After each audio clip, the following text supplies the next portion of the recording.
Alright, welcome back. This is going to be the final installation of the horizontal stabilizer portion. Somewhere along the lines I lost the last video or two that showed putting in the rear spar.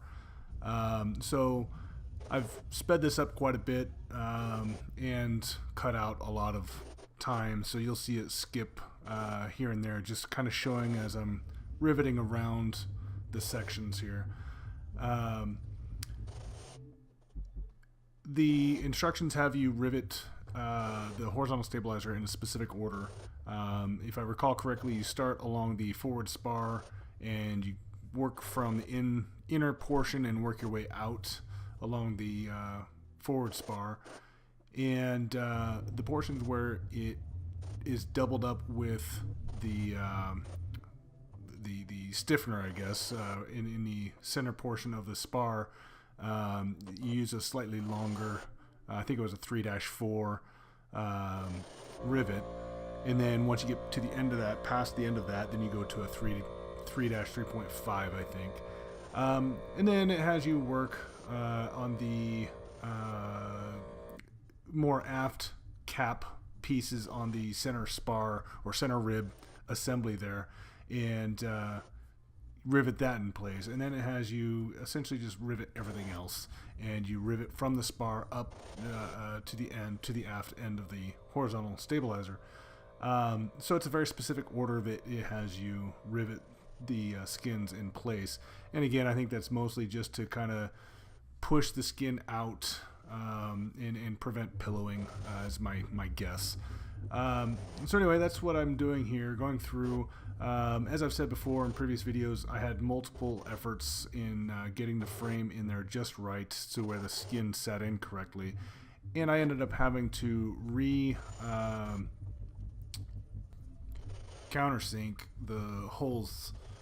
And so once I did that, I was able to put the frame back in and verified everything looked good, clecoed as many holes as I could to keep the skin tight against the frame, and it turned out good finally. It took 2 or 3 efforts, but I finally got it.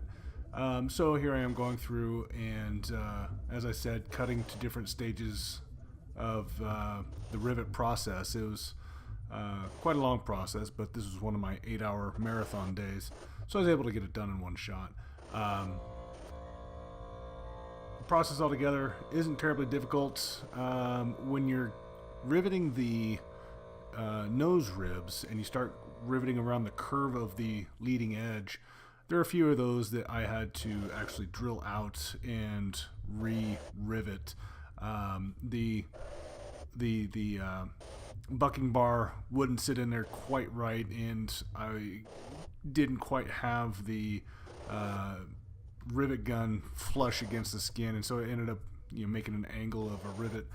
And so I just simple matter of drilling it back out and being very careful the next time around.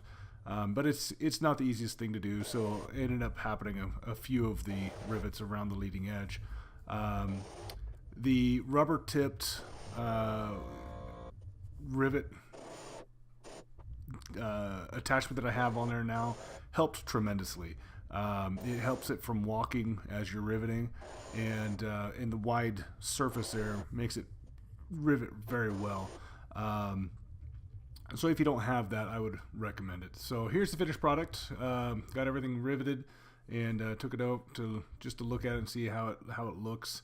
And now I'm going through and I'm blind riveting all of the nose ribs to the forward spar.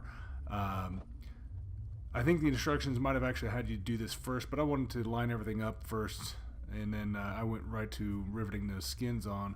And I think I had these clecoed, but either way, just make sure you get them in there and finish it out. And then after this, you put the rear spar on, and just make sure when you put the rear spar on that you line it up correctly. There is a top and bottom to the spar, so just make sure you have it lined up correctly. And other than that, it's pretty good. Anyway, this was a short one.